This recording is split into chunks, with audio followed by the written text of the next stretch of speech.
Movie की शुरुआत grand auction से होती है, जहां पर 1937 की बुगाटी स्टेज पर नीलामी के लिए खड़ी होती है। ऑक्शनियर अनाउंस करता है कि ये दुनिया की रेयरेस्ट कार्स में से एक है और पूरी दुनिया में इसके सिर्फ 2 ही मॉडल्स मौजूद हैं। इस खूबसूरत बुगाटी को खरीदने के लिए सब लोग बहुत ज्यादा एक्साइटेड होते हैं। बोली $30 मिलियन से स्टार्ट होती है, कोई 32 मिलियन बोलता है, कोई 34 मिलियन, और फिर बोली मुसलसल बढ़ती रहती है। वहाँ पर हमें एक आदमी दिखाया जाता है जिसका नाम जैक होता है। वो अपने बॉस से कॉन्टेक्ट करता है और फाइनल $41 मिलियन की बोली लगाता है और इस लेजेंडरी बुगाटी को खरीद लेता है। दूसरी तरफ हम 2 भाइयों को देखते हैं जो प्रोफेशनल चोर होते हैं। एक का नाम एंड्रयू होता है और दूसरे का नाम गैरेट। दोनों लग्जरी और सुपर कार्स के क्रेजी लवर्स होते हैं और दुनिया की बेस्ट कार्स चुरा चुके होते हैं। एंड्रयू गैरेट पर गुस्सा होता है क्योंकि गैरेट की गर्लफ्रेंड कल रात को उनकी एक गाड़ी चुराकर भाग गई थी। खैर, वो यहाँ पर जैक का इंतजार कर रहे होते हैं क्योंकि जैक गाड़ी को ट्रक से इसी रास्ते से ले जाने वाला होता है और ये दोनों इस बुगाटी को चुराने वाले होते हैं। कुछ देर बाद एंड्रयू एक ट्रक को देखते ही पहचान जाता है कि इसी में बुगाटी है। इसके बाद वो अपना खतरनाक प्लान शुरू कर देते हैं। प्लान के मुताबिक गैरेट अपनी गाड़ी को ट्रक की तरफ ले जाने लगता है। एंड्रयू भी रस्सी से ट्रक पर जंप लगाने के लिए तैयार हो जाता है। जैसे ही ट्रक करीब आता है, एंड्रयू ट्रक पर जंप लगा देता है, मगर लैंडिंग ठीक से नहीं होती और वो गिरने ही वाला होता है कि वो किसी तरह ट्रक को मजबूती से पकड़ लेता है और गैरेट भी ट्रक के पीछे आ रहा होता है। एंड्रयू को ट्रक से लटका हुआ देखकर गैरेट अपनी गाड़ी ट्रक के करीब ले आता है और एंड्रयू जैसे तैसे करके गाड़ी पर उतरने में कामयाब हो जाता है। फिर वो कार की छत पर चढ़कर दोबारा ट्रक पर चढ़ जाता है। गैरेट कार को ट्रक के सामने ले आता है और उनका रास्ता ब्लॉक करने लगता है। जैक भी समझ जाता है कि ये लोग बुगाटी के पीछे पड़े हुए हैं। ड्राइवर भी परेशान हो जाता है और उसे समझ ही नहीं आ रहा होता कि हो क्या रहा है। जैक ड्राइवर के सर पर गन रखकर उसे कहता है कि सामने वाली कार को ठोक दो। इसलिए ड्राइवर कई दफा गैरेट की कार को टक्कर मारता है। गैरेट समझ जाता है कि ये इस तरह नहीं समझेंगे। फिर वो गाड़ी को घुमाकर ट्रक के सामने रोक देता है, जिससे ट्रक गाड़ी से टकरा जाता है और ट्रक की स्पीड स्लो हो जाती है। जैक गैरेट पर अंधाधुंध फायरिंग करता है, मगर कुछ ही देर में उसकी बुलेट्स खत्म हो जाती हैं। इस मौके का फायदा उठाकर गैरेट कार से निकलकर ट्रक पर चढ़ जाता है और ट्रक की ब्रेक्स की वायर्स काट देता है और एंड्रयू के पास जाता है। एंड्रयू ट्रक का दरवाजा खोलता है और दोनों ट्रक के अंदर चले जाते हैं। वो जल्दी से बुगाटी के अंदर बैठ जाते हैं और उसे स्टार्ट करने की कोशिश करते हैं। दूसरी तरफ जैक ड्राइवर को ट्रक रोकने का कहता है, मगर ब्रेक्स पहले ही फेल होती हैं, इसलिए वो खुद सिचुएशन को संभालने के लिए ट्रक से बाहर निकलता है। दोनों भाई किसी तरह बुगाटी को स्टार्ट कर लेते हैं और वो रेयर बुगाटी को चुराने में कामयाब हो जाते हैं। उसी टाइम ट्रक भी कंट्रोल से बाहर हो जाता है और बुरी तरह उलट जाता है। दोनों इतनी महंगी कार चोरी करके बहुत ज्यादा खुश होते हैं और एक बार में सेलिब्रेट करने चले जाते हैं। वहाँ पर एंड्रयू की दोस्त भी होती है जिसका नाम स्टेफनी होता है। स्टेफनी उसे जोर से थप्पड़ मारती है और गुस्से में कहती है, तुम मुझे बुगाटी चोरी करने में साथ क्यों नहीं ले गए? एंड्रयू उससे वादा करता है कि वो उसे अगली चोरी में जरूर साथ लेकर जाएगा। असल में स्टेफनी भी उनकी टीम का हिस्सा होती है। यहाँ हमें पता चलता है कि एंड्रयू और गैरेट बाप की तरफ से भाई होते हैं और महंगी कारें चुराना उनकी जिंदगी का मकसद होता है, मगर वो नहीं जानते थे कि कल उनके साथ क्या होने वाला है। अगले दिन बुगाटी को बेचने के लिए वो जिमी नाम के आदमी के पास जाते हैं। जिमी ने ही इन दोनों को कारें चुराने का काम दिया होता है, लेकिन जिमी यह कार लेने से इनकार कर देता है क्योंकि वो जानता होता है कि यह कार किसी नॉर्मल इंसान की नहीं बल्कि एक बहुत ही ताकतवर क्रिमिनल की होती है। तब गैरेट जिमी को समझाता है कि हम टाइम पर कार लेकर आए हैं, इसलिए हमें इसके पैसे दे दो। तभी जिमी अपने आदमियों को इशारा करता है और वो इन दोनों को पकड़ लेते हैं। फिर उनके दरमियान जबरदस्त फाइट होती है, मगर जिमी के आदमी ज्यादा होते हैं और वो इन दोनों को मार कर बेहोश कर देते हैं। असल में जिमी इन दोनों को कार के रियल ओनर के पास कार के साथ वापस करने वाला होता है क्योंकि जिमी उससे पंगा नहीं लेना चाहता था। उसी टाइम जैक भी बुगाटी को ढूंढता हुआ वहाँ आ जाता है। जिमी उसे देखकर बहुत ज्यादा डर जाता है और कहता है कि मुझे नहीं पता था ये कार किसकी है, तुम कार लेकर जा सकते हो। जब एंड्रयू और गैरेट को होश आता है तो उनके सामने बुगाटी का रियल ओनर खड़ा होता है जिसका नाम मोरियर होता है। ये दोनों ऊंची जगह पर कुर्सियों के साथ बंधे होते हैं और इन दोनों को यहाँ पर लाने वाला जिमी होता है। मोरियर एक पावरफुल बिजनेसमैन होता है। मोरियर उन्हें अपनी स्टोरी सुनाता है कि वो एक गरीब फैमिली में पैदा हुआ था। उसने जीरो से स्टार्ट किया था और लोगों को लूट कर एम्पायर खड़ा किया और आज वो एक सक्सेसफुल बिजनेसमैन है। मोरियर बहुत गुस्से में होता है और कहता है कि कार चोरी करना उनकी जिंदगी की सबसे बड़ी गलती थी। इसी वजह से वो जिमी को सबके सामने मार देता है क्योंकि जिमी ही उनको काम दिया करता था। मोरियर उनसे कहता है कि वो कुछ दिखाना चाहता है। फिर वो उन्हें एक बड़े गैराज में ले जाता है जहाँ दुनिया की रेयरेस्ट और लेजेंडरी कारें मौजूद होती हैं। गैराज महंगी कारों से भरा होता है। एंड्रयू और गैरेट इतनी महंगी कारें देखकर हैरान हो जाते हैं और उनके मुंह में पानी आ जाता है। मोरियर उन्हें बताता है कि वो रेयर कारें कलेक्ट करता है और यह कारें उसे अपनी जान से भी ज्यादा प्यारी हैं। इसीलिए वो अपनी गन को रीलोड करता है और इन दोनों को मारने ही वाला होता है कि गैरेट समझदारी से काम लेता है और उसे अगली चोरी का प्लान बताता है, जिससे वो इस बुगाटी से भी ज्यादा महंगी फरारी चोरी करके मोरियर को दे सकते हैं। एंड्रयू मोरियर को उस आदमी की कहानी सुनाता है जो बचपन से ही अमीर था। उसका नाम मैक्स होता है। उसने 15 साल की उम्र में ही यूनिवर्सिटी ज्वाइन की और MBA किया। वो दूसरे लड़कों से 7 साल छोटा होता है, लेकिन दिमाग और डिसीजन मेकिंग में सबसे आगे होता है। जब मैक्स बड़ा होता है तो फैमिली के बिजनेस को अपने अंदाज में चलाने लगता है। जब मैक्स 30 साल का होता है तो उसका बाप बूढ़ा हो चुका होता है और अपना पूरा बिजनेस एम्पायर मैक्स के हवाले कर देता है। इसी मौके पर उसका बाप उसे एक स्पेशल गिफ्ट देता है, फरारी 1962। इस फरारी का दुनिया में सिर्फ एक ही मॉडल है और आज के टाइम इसकी वैल्यू $50 मिलियन से भी ज्यादा है। एंड्रयू मोरियर को बताता है कि उनका प्लान इसी फरारी को मैक्स से चुराना है। मैक्स और मोरियर एक दूसरे के दुश्मन होते हैं। मोरियर उन्हें बताता है कि मैक्स की वजह से उसे $1 मिलियन का नुकसान होता है, इसलिए वो भी बदला लेना चाहता है। लेकिन मोरियर कहता है कि उसकी कार चोरी करना नामुमकिन है। गैरेट उसे समझाता है कि हमें बस एक चांस दे दें, हम फरारी आपके सामने लाकर रख देंगे। मोरियर को भी उनका प्लान पसंद आ जाता है और वो उन्हें 1 हफ्ते का टाइम देता है। अगर वो 1 वीक में कार न लाए तो इन दोनों को मार दिया जाएगा। इसके बाद मोरियर के आदमी इन दोनों को पानी में फेंक कर चले जाते हैं। गैरेट कहता है कि सिर्फ 7 दिन में इतनी बड़ी चोरी कैसे करेंगे। एंड्रयू कहता है कि हमें इसी हफ्ते किसी न किसी तरह चोरी करनी ही होगी, वरना मोरियर हमें मार देगा, और उसे यह भी बताता है कि यह उसकी आखिरी चोरी होगी। इसके बाद वो चोरी हमेशा के लिए छोड़ देगा, क्योंकि वो स्टेफनी के साथ शादी करने वाला है और अपनी अगली जिंदगी आराम से गुजारना चाहता है। लेकिन गैरेट उसे समझाने की कोशिश करता है कि हम चोरी नहीं छोड़ सकते, क्योंकि हमारा घर बार चोरी से ही चलता है। जब वो घर वापस आते हैं तो स्टेफनी नाराज होती है, क्योंकि वो पूरा दिन एंड्रयू का इंतजार करती रही होती है। गैरेट स्टेफनी को मोरियर और उनके दरमियान हुई सारी बात बता देता है। स्टेफनी भी कहती है कि जब उनके पास 1 हफ्ता है तो वो भी इस प्लान का हिस्सा बनेगी। वो बताती है कि उसकी एक दोस्त भी इसी शहर में रहती है, वो उसे अपने साथ शामिल करके एक प्रॉपर टीम बना सकते हैं। इसकी दोस्त एक माहिर पॉकेट मार होती है, जो अपनी खूबसूरती और होशियारी का फायदा उठाकर लोगों की जेबें साफ कर देती है। पुलिस भी उससे परेशान होती है, क्योंकि वो उनके वॉलेट तक चुरा लेती है। स्टेफनी और यह लड़की पहले भी कई बार इकट्ठे काम कर चुकी होती हैं। इस लड़की का नाम डेवन होता है। गैरेट को डेवन फौरन पसंद आ जाती है और डेवन भी टीम ज्वाइन करने के लिए मान जाती है। यह एक बड़ा और खतरनाक प्लान होता है, इसलिए उन्हें एक एक्सप्लोसिव्स एक्सपर्ट की भी जरूरत होती है। वो एक ऐसे आदमी से मिलते हैं जो लम्हों में पूरा घर उड़ा सकता है। इस आदमी का नाम लियोन होता है। लियोन अपने काम में बेहद माहिर भी होता है और वो भी टीम में शामिल हो जाता है। इसके बाद वो 4 रेस ड्राइवर्स से मिलते हैं जो प्रोफेशनल कार रेसर्स होते हैं। जब वो उनका ड्राइविंग टेस्ट लेते हैं तो उन्हें ड्राइविंग स्किल्स काफी पसंद आती है। इस तरह वो चारों भी टीम का हिस्सा बन जाते हैं। इसके बाद सब लोग बैठकर चोरी का प्लान बनाते हैं। गैरेट सबको उनका रोल समझाता है और सब इस बात पर एग्री करते हैं कि हर बंदा इस चोरी का एक इम्पोर्टेंट हिस्सा होगा। जब वो अपने अपार्टमेंट में वापस आते हैं तो एक अनजान आदमी उनका इंतजार कर रहा होता है। एंड्रयू अपना बेसबॉल बैट उठाकर पूछता है, तुम कौन हो? वो आदमी बताता है कि उसका नाम लॉरेंट है और वो मोरियर का कजन है। लॉरेंट कहता है कि मोरियर ने उसे यहाँ भेजा है ताकि वो इस प्लान में शामिल हो सके और उनकी हर हरकत पर नजर रखे। लॉरेंट उन्हें यह भी कहता है कि वो यहाँ उनकी मदद करने भी आया है, क्योंकि वो मैक्स के फैमिली सर्कल के अंदर एक बंदे को जानता है जिसका नाम कोहन है। लॉरेंट बताता है कि कोहन मैक्स के साथ काम करता है और उसका सारा काला धंधा वही संभालता है। अगर वो हमें मैक्स के घर ले जाए तो हम उसके सीक्रेट गैराज की लोकेशन का पता कर सकते हैं। टीम लॉरेंट के साथ कोहन से मिलने जाती है, मगर वो उनका साथ देने से इनकार कर देता है, क्योंकि लॉरेंट मोरियर का कजन होता है। इसीलिए कोहन लॉरेंट पर ट्रस्ट नहीं करता। लेकिन उस वक्त स्टेफनी बीच में आ जाती है और कहती है कि एंड्रयू और गैरेट दुनिया के बेस्ट ड्राइवर्स हैं और जो कार चाहे चुरा सकते हैं। कोहन आखिरकार मान जाता है, लेकिन एक शर्त पर। वो एंड्रयू और गैरेट की ड्राइविंग स्किल्स टेस्ट करेगा। गैरेट का टेस्ट ये होता है कि वो कार को घुमाए और बीच में रखी हुई बोतल जमीन पर न गिराए। गैरेट कामयाबी से ये टेस्ट पास कर लेता है और सब इम्प्रेस हो जाते हैं। लेकिन अगला टेस्ट और भी ज्यादा खतरनाक होता है। उन्हें एक चलते हुए जहाज को कार से रोकना होता है, जो कुछ ही वक्त में टेक ऑफ करने वाला होता है। एंड्रयू उसे मना करने की पूरी कोशिश करता है, लेकिन कोहन साफ साफ कहता है कि अगर तुम जहाज नहीं रोक सकते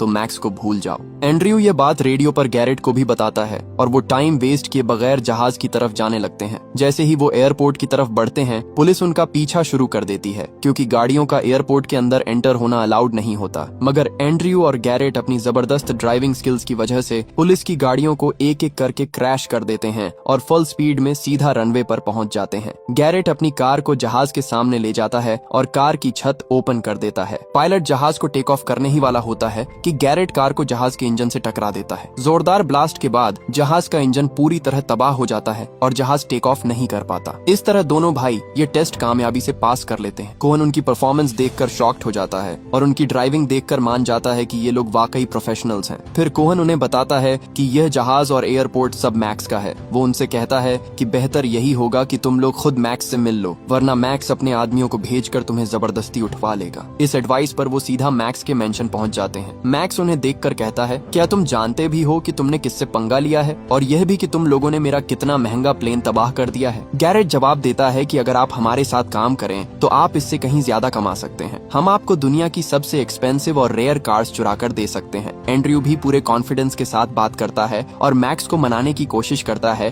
कि वो उन पर यकीन कर सकता है। मैक्स उनकी बॉडी लैंग्वेज और बात करने के अंदाज से काफी इम्प्रेस होता है और जहाज के नुकसान को इग्नोर करते हुए उनके साथ काम करने के लिए मान जाता है। उसी टाइम लॉरेंट भी मैक्स से बात छेड़ता है और कहता है कि वो रेयर कार्स का शौकीन है और रिक्वेस्ट करता है कि वो अपनी कार कलेक्शन दिखा दे। मैक्स हैरान हो जाता है कि लॉरेंट को इतनी अंदर की बात कैसे पता है। मैक्स ये भी जानता था कि लॉरेंट मोरियर का कजन है, इसीलिए वो इनकार कर देता है। लॉरेंट उससे झूठ बोलता है और कहता है कि उसे मोरियर से सख्त नफरत है, क्योंकि मोरियर उसके साथ नौकर जैसा सुलूक करता है और वो मोरियर को जिंदा भी नहीं देखना चाहता। मैक्स किसी तरह लॉरेंट पर ट्रस्ट कर लेता है और उन्हें अपनी प्राइवेट कार कलेक्शन दिखाने ले जाता है। गैराज में जाकर सब लोग मैक्स की रेयर और कीमती गाड़ियां देखकर हैरान रह जाते हैं। वहीं पर फेरारी 1962 भी खड़ी होती है, वही कार जिसे मोरियर के लिए चुराने का प्लान पहले ही बनाया जा चुका होता है। लेकिन एंड्रयू की नजर गाड़ियों के बजाय मैक्स पर होती है। वो शीशे से मैक्स को गैराज का सिक्योरिटी कोड डालते हुए देख लेता है। वापस आकर एंड्रयू वो कोड स्टेफनी को लिख कर दे देता है। बाद में एंड्रयू और लॉरेंट के दरमियान बहस हो जाती है, क्योंकि एंड्रयू किसी भी सूरत लॉरेंट को अपने साथ नहीं रखना चाहता था।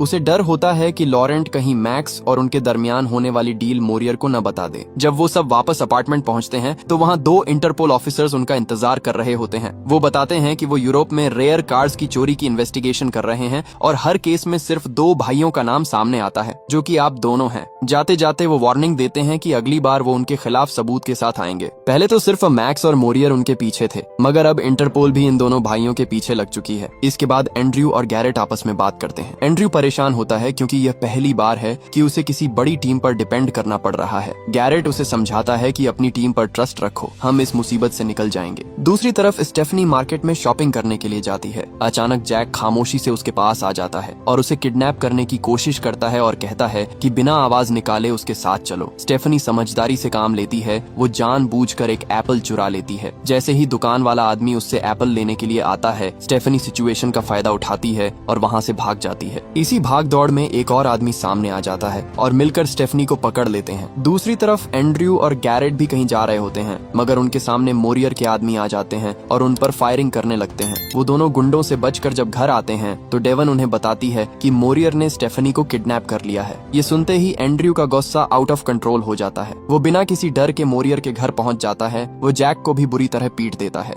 मगर मोरियर गन निकालकर एंड्रयू से कहता है कि अगर अपनी दोस्त को जिंदा देखना है तो बिना सवाल किए मेरे साथ चलो। वो उनको अपने गैराज में ले आता है, जहाँ पर स्टेफनी को स्टार्ट गाड़ी के नीचे बांधा होता है और उसके सर के ऊपर व्हील घूम रहा होता है, जो किसी भी लम्हे गिर सकता था। मोरियर कहता है कि अगर तुम इसको बचाना चाहते हो तो मैक्स की फेरारी मुझे जल्द से जल्द ला कर दोगे, मुझे अपना प्लान भी बताओगे और अपनी पूरी टीम से भी मिलवाओगे। एंड्रयू कहता है कि मैं कल सुबह तुमको अपनी टीम से मिलवाऊंगा और उसी जगह प्लान भी बता दूंगा। इसके बाद स्टेफनी को गाड़ी से निकालकर कमरे में बंद कर दिया जाता है। अगले दिन एंड्रयू मोरियर को अपनी पूरी टीम से मिलवाता है और उसे प्लान बताता है कि वो सबसे पहले बुलडोजर चोरी करेंगे, फिर वो पुलिस की गाड़ियां और उनकी यूनिफॉर्म चोरी कर लेंगे। इसके बाद डेवन मैक्स को फोन करेगी कि पुलिस रेड करने आ रही है, जल्दी से निकल जाओ। जब वो अपने घर से भाग जाएगा तो बाद में हम उसकी फेरारी चोरी कर लेंगे। एंड्रयू मोरियर को यह प्लान बता ही रहा होता है कि वहाँ पर मैक्स के ढेर सारे आदमी आ जाते हैं और कुछ देर बाद मैक्स भी हेलीकॉप्टर पर आ जाता है। मैक्स मोरियर के पास जाता है और उसे कहता है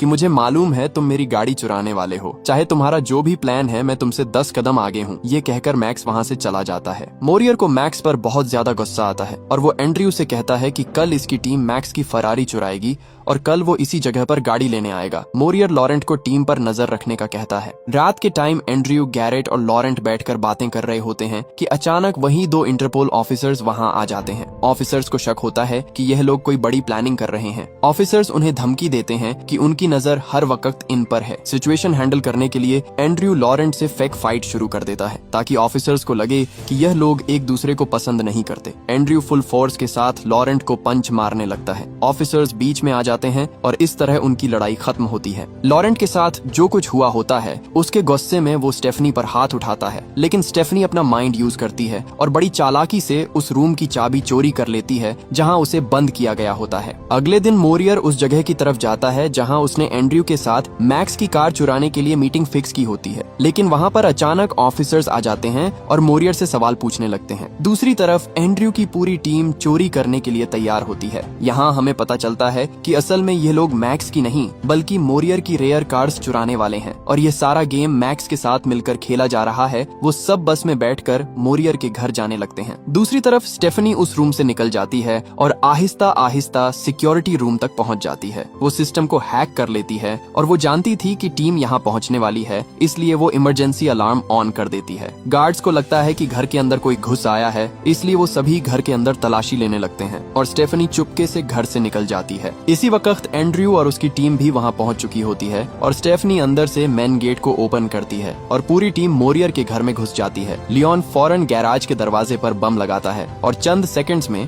गैराज का दरवाजा जोरदार धमाके से उड़ जाता है। इससे पहले कि गार्ड्स वहां पर आते, वो मोरियर की सभी कार्स को लेकर भाग जाते हैं। जब मोरियर के आदमी पीछा करने के लिए अपनी गाड़ियों की तरफ दौड़ते हैं तो पता चलता है कि लियोन ने उनकी गाड़ियों में पहले ही बम प्लांट कर दिए थे। जैसे ही लियोन बटन दबाता है, सारी गाड़ियां ब्लास्ट हो जाती हैं और टीम सेफली निकल जाती है। दूसरी तरफ जब मोरियर इन ऑफिसर्स को कोई इन्फॉर्मेशन नहीं देता तो वो उसे अरेस्ट करने लगते हैं। इसी टाइम मोरियर भी समझ जाता है कि ये असल इंटरपोल नहीं है। वो जैक को ऑर्डर देता है और वो उन दोनों पर फायर करने लगता है और गोली एक ऑफिसर्स के शोल्डर्स पर जा लगती है। मोरियर इस मौके का फायदा उठाकर वहां से भाग जाता है। मोरियर समझ जाता है कि एंड्रयू ने इसकी कार्स चोरी कर ली हैं, इसलिए वो तेजी से उनकी तरफ जाने लगता है। हाईवे पर एंड्रयू अचानक कार रोकता है और स्टेफनी की तरफ देखता है और कहता है, तुम मुझसे शादी करोगी? स्टेफनी भी खुशी खुशी मान जाती है और फौरन यस कह देती है। वहाँ पर मोरियर भी उनके पीछे आ रहा होता है। एंड्रयू उसे कंफ्यूज करने के लिए रास्ता चेंज कर देता है और टीम को दो हिस्सों में डिवाइड करता है, लेकिन मोरियर और लॉरेंट एंड्रयू के पीछा करने लगते हैं। फिर एक लॉन्ग और इंटेंस चेस स्टार्ट होती है। लॉरेंट एंड्रयू के बिल्कुल करीब आ जाता है और एंड्रयू को गोली मारने ही वाला होता है कि अचानक लॉरेंट की गाड़ी सामने से आते हुए एक ट्रक से टकरा जाती है। एक जबरदस्त ब्लास्ट होता है और लॉरेंट वहीं मारा जाता है। एंड्रयू लियोन को सिग्नल देता है कि प्लान बी रेडी रखो। गाड़ियां फुल स्पीड में ब्रिज की तरफ बढ़ती हैं। ब्रिज पर पहुंचकर लियोन बम फेंकता है, लेकिन ब्लास्ट थोड़ा जल्दी हो जाता है और एंड्रयू अभी ब्रिज पर होता है। रोड टूटने लगता है, लेकिन एंड्रयू फुल फोकस के साथ मैक्सिमम स्पीड में ब्रिज क्रॉस करता है और लास्ट सेकंड में बच जाता है, जबकि ब्रिज कंप्लीटली टूट जाता है। मोरियर जब ब्रिज के करीब पहुंचता है और टूटा हुआ ब्रिज देखता है तो वो दूसरे रास्ते से उसकी टीम के पीछे जाने लगता है। एंड्रयू और गैरेट अपनी टीम के साथ सिटी पहुंचते हैं और पोर्ट की तरफ जाने लगते हैं, लेकिन पोर्ट के एंट्रेंस पर ही मोरियर अचानक सामने आ जाता है। एंड्रयू और गैरेट अपनी कार्स रोककर बाहर निकलते हैं और एंड्रयू दूर से मोरियर को कहता है कि गेम ओवर हो चुका है, मगर मोरियर किसी की बात नहीं सुनता और पूरी स्पीड से गाड़ी को उनकी तरफ ले जाने लगता है। अचानक एक बस मोरियर की कार को जोर से टक्कर मार देती है, जिसकी वजह से कार ब्लास्ट होकर पानी में गिर जाती है और मोरियर वहीं मारा जाता है। इस बस को ड्राइव करने वाली डेवन होती है। इसी जगह डेवन गैरेट से अपने प्यार का इजहार भी करती है। सब लोग अपनी कार्स को कार्गो शिप में ले जाते हैं और यह मिशन सक्सेसफुल हो चुका होता है। यहाँ हमें पता चलता है कि वो दोनों इंटरपोल ऑफिसर्स असल में शुरू से एंड्रयू के साथ काम कर रहे थे। साथ ही एक और बड़ा ट्विस्ट आता है कि मैक्स भी शुरू से एंड्रयू और गैरेट के प्लान में शामिल होता है। असल प्लान बुगाटी चुराना नहीं था, बल्कि बुगाटी सिर्फ एक चारा थी ताकि मोरियर को फंसाया जा सके और उसकी रेयर कार्स चोरी की जा सके। मैक्स एंड्रयू और उसकी टीम से काफी इम्प्रेस होता है, लेकिन वो नहीं जानता कि उसे मोरियर से भी बड़ा झटका लगने वाला है। कुछ दिनों के बाद हम देखते हैं कि डेवन मैक्स की फेरारी लेकर आती है, जिसकी प्राइस $50 मिलियन होती है। असल में एंड्रयू ने डेवन को मैक्स के गैराज का कोड दे दिया था और वो एक अलग टीम के साथ मैक्स की सभी महंगी फेरारीज चोरी कर लेती है, जो कि मोरियर की रेयर कार्स से कई गुना महंगी होती हैं। यानी उन्होंने मोरियर और मैक्स दोनों का इस्तेमाल किया और इसी के साथ कहानी खत्म हो जाती है। अगर वीडियो अच्छी लगी हो तो वीडियो को लाइक और चैनल को सब्सक्राइब जरूर कीजिएगा।